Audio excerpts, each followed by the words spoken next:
مولانا عیسیٰ رحمۃ اللہ علیہ آخری حج تھا حضرت کا، آخری حج حضرت کا تھا، جس کے بعد وفات ہوئی.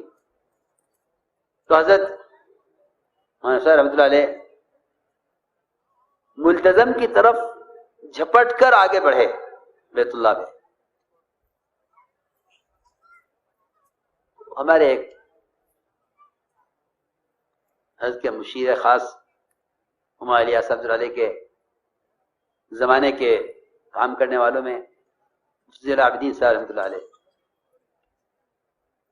وہ فرماتے ہیں کہ میں نے دیکھا کہ مولانا صاحب لپک کر ملتزم کی طرف گئے ہیں، تو میرا دل چاہا کہ میں پیچھے رہ کر سنوں کہ اس وقت مولانا صاحب آخری طواف الوداع کر کے نکل رہے ہیں حرم سے، اس وقت کیا دعا مانگتے ہیں.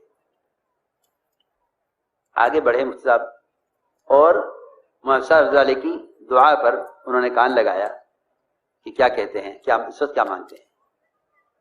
تو مولانا صاحب نے یہ فرمایا دعا میں، اے اللہ، یہ تو سب یہ دعا کرتے ہیں کہ جزیرہ عرب سے یہود و نصارہ کو نکال دے، اے اللہ میں تجھ سے یہ کہتا ہوں کہ تیری نبی کا ایک امتی دنیا میں جس کونے پر بھی رہتا ہے، اے اللہ تو اس کے دل سے یہودیت نصرانیت کو نکال دے اور اس کے دل میں محمد صلی اللہ علیہ وسلم کی محبت پیدا کر دے. اے اللہ، یہ دعا کرتے ہیں کہ جزیرہ عرب سے یہود و نصارہ نکل جائیں، اور میں تجھ سے یہ کہتا ہوں کہ مسلمانوں کے دل سے یہودیت نصرانیت کو نکال دے. یہ دعا حضرت نے مانگی ملتزم پر. یہ دعا کر کے ہٹے حضرت، استاد نے پوچھا کہ آپ نے یہ دعا کیا دعا کیا؟ حضرت نے فرمایا حضرت نے فرمایا کہ مفتی صاحب،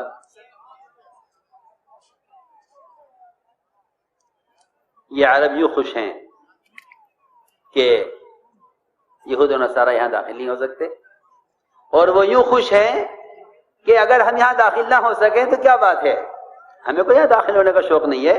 ہم نے ان کے معاشرے میں، ان کے شادیوں میں، ان کے لباسوں میں، ان کے طریقوں میں، ان کے کھانے کمانے میں، ان کے عیش و آرام میں ہم نے یہودیت نصرانیت کو داخل کر دیا ہے. ہمیں اس کی پرواہ نہیں کہ ہم یہاں داخل ہوتے نہیں ہوتے. یہ حضرت جواب دیا. ہم ان کو اندر سے بدل چکے ہیں. ہمیں اس کی پرواہ نہیں ہے کہ ہم یہاں داخل ہوں یا نہ ہوں. ہمارا جو یہاں داخل ہونے کا مقصد تھا وہ پورا ہو گیا کہ ہم نے ان کی شادیوں میں، ان کی تجارتوں میں، ان کے لباسوں میں، ان کی شکلوں میں، ان کے تمام تعلیم اور تعلم میں، ان کی زندگی کے تمام شعبوں میں ہم نے اپنے طریقے ایسے رائج کر دیے ہیں جو ان کے اندر ایسے پیوست ہو گئے ہیں کہ یہ ان طریقوں کے بغیر اب زندگی گزارنے کا بھی تصور نہیں کر سکتے. ہم نے ان کو ایسا کر دیا ہے. یہ مجھے عرض کرنا تھا. تو میں نے میرے دوستوں عزیزوں،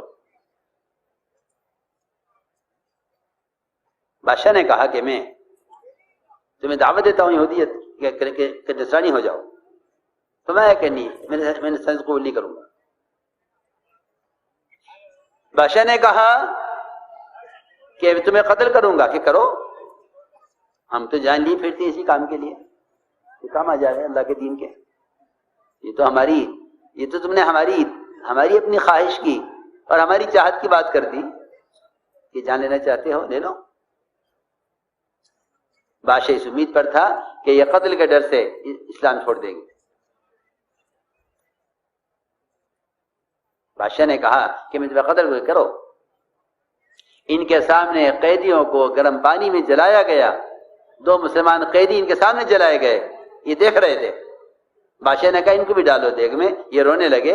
بادشاہ یہ سمجھا کہ شاید گھبرا گئے ہیں. بادشاہ نے کہا کہ کیوں، اب کیا چاہتے ہو؟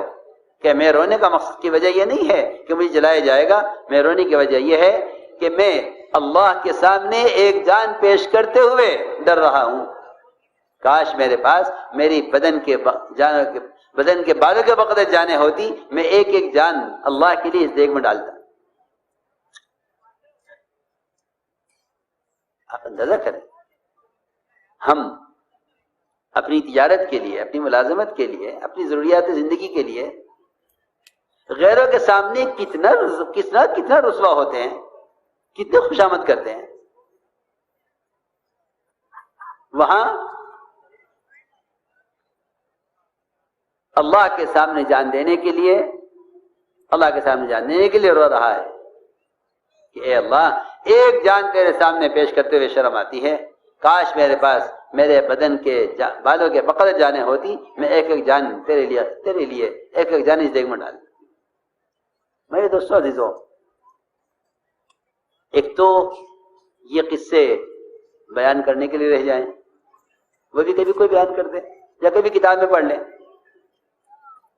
ایک یہ ہے کہ اس کی کہیں کوئی حقیقت نظر آئے.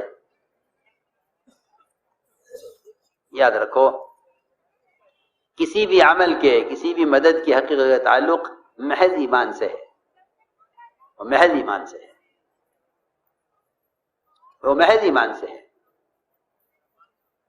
کیونکہ اللہ رب العزت نے ایمان میں یہ تاثیر رکھی ہے کہ مومن نہ اللہ کے غیر سے ڈرے گا، نہ اللہ کے غیر سے امید کرے گا. یہ دو چیزیں مومن کی اللہ کے غیر سے پوری طرح کٹ جاتی ہیں، امید اور خوف. کیونکہ یہی دو چیزیں ایک کے درمیان انسان چلتا ہے، امید اور خوف. امید اور خوف، یہ دونوں کا اللہ کے غیر سے کٹ کر صرف اللہ کی ذات کے ساتھ امید اور خوف کا تعلق ہو جائے تو فرمایا کہ ایمان کی حقیقت انہی دو کے درمیان میں ہے. اور ایسی ہے کہ عمر رضی اللہ فرمایا کرتے تھے کہ اگر یہ اعلان ہو جائے کہ تمام لوگ جہنم میں جائیں گے سوائے ایک فرد کے وہ جنت میں جائے گا، تو فرماتے تھے کہ مجھے اللہ کی ذات سے اپنے بارے میں امید ہے کہ وہ عمر ہوگا. اگر اعلان ہو جائے کہ تمام لوگ جنت میں جائیں گے، ایک آدمی جہنم میں جائے گا، تو حضرت فرماتے تھے کہ مجھے اس بات کا اندیشہ اور خوف ہے اپنے بارے میں کہ وہ عمر ہوگا جو جہنم میں جائے گا. امید اور خوف ان دونوں کے باعتبار حقیقت کے وجود میں آنے کا، میرے دوستو عزیزوں، اس کے لیے یہ دعوت ہے. اس کے لیے دعوت ہے کہ سب سے پہلے کلمہ لا الہ الا اللہ، جس سے ہر امید ہر خوف کا تعلق ہے،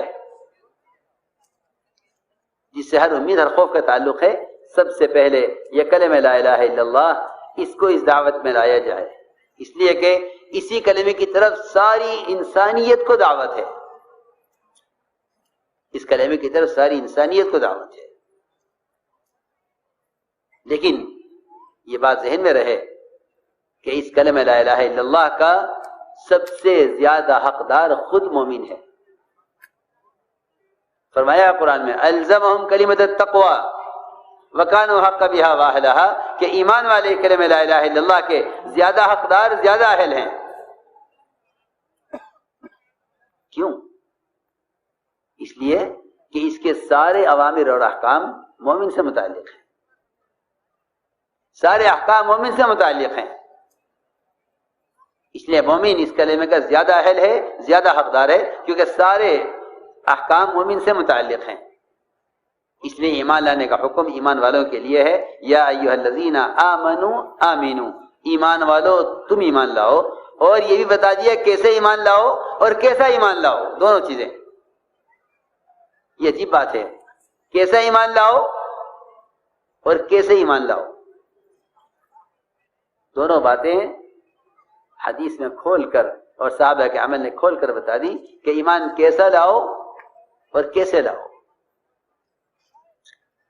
ایمان میں کمال پیدا کرنے کے اسباب بھی بتا دیے اور ایمان کیسا ہو یہ بھی بتا دیا. فرمایا آمنو کما آمن الناس، ایمان ایسے لاؤ جیسا ایمان صحابہ کرام لائے. قیامت تک آنے والوں کے لیے صحابہ کا ایمان نمونہ ہے، قیامت تک آنے والوں کے لیے صحابہ کا ایمان نمونہ ہے. آمنو کما آمن الناس، ایمان ایسے لاؤ جیسے ایمان صحابہ لائے. صحابہ کرام جو ایمان کے کمال کو پہنچے ہوئے تھے، ہنسنے کے وقت ان کے دلوں میں ایمان پہاڑوں کی طرح مضبوط ہوتا تھا، جمع ہوا ہوتا تھا، اور خواہش کے وقت میں انہیں آخرت ایسی سامنے ہوتی تھی، شاید ہمیں تعلیم کے حلقوں میں بیٹھ کر بھی وہ کیفیت نہ ہو جو کیفیت ان کے یہاں خواہش کے موقع پر، کیونکہ عبداللہ بن رواحہ رضی اللہ تعالیٰ عنہ بیوی کی گود میں سر رکھے ہوئے لیٹے ہیں، تنہا ہیں اور کوئی نہیں ہے، اور اتنا رو رہے ہیں ہزاروں قطار کہ بیوی یہی سمجھی کہ کوئی بڑا حادثہ پیش آیا ہے۔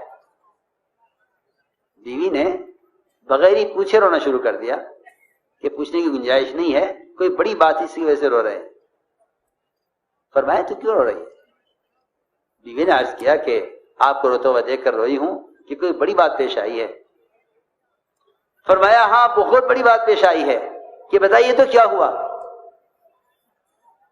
فرمایا کہ میں اس وقت تیرے پاس لیٹا ہوا یہ سوچ رہا ہوں کہ جہنم کے پل سے گزرنا کیسے ہوگا۔ اندازہ کریں جہنم کے پل سے گزرنا کیسے ہوگا۔ ہماری یہ کیفیت تعلیم کے حلقوں میں نہیں ہے، جو کیفیت ان کی گھر میں ایک خواہش کے موقع پر بیوی کے ساتھ خلوت میں، اور ان کے جہنم سے گزرنے کے خوف کی حالت یہ ہے کہ جہاں آدمی جا کر خوش ہوتا ہے، سکون حاصل کرتا ہے، دن بھر کی تمام پریشانیوں سے سکون ملتا ہے، وہاں یہ کیفیت ہے۔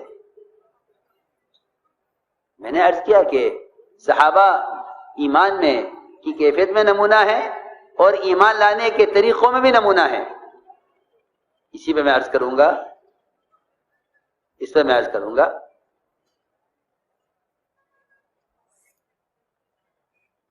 کہ دعوت اللہ کے بغیر ایمان کی تکمیل کا اور کوئی ذریعہ نہیں ہے۔ ہاں لوگ اس بات کو مبالغہ اور حد سے بڑھی ہوئی بات اور صرف تبلیغ کے کام سے ہی ایمان بنے گا، میری اس بات کو یقیناً وہ اس پر محمول کریں گے، میں جانتا ہوں۔ آپس میں سوالات کریں گے اور اشکال بھی کریں گے اور کہیں گے کہ دیکھو اور بھی تو کام ہے دنیا میں، صرف یہی کام ہے کیا تبلیغ سے ایمان بنے گا؟ میرا دل چاہتا ہے اندر سے کہ اس قضیے کو ختم کیا جائے اور حقیقت کی طرف اجتماعی طور پر متوجہ ہوں کہ ایمان دعوت سے ہی بنا کرتا ہے۔ ابھی تک ہم اس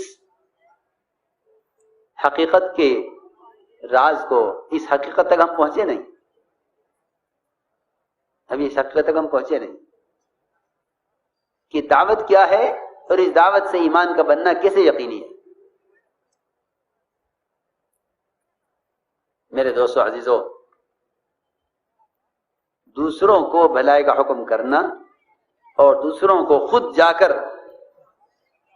کر ان کو منکر کے ماحول سے نکال کر معروفات کے ماحول میں لانا، یہ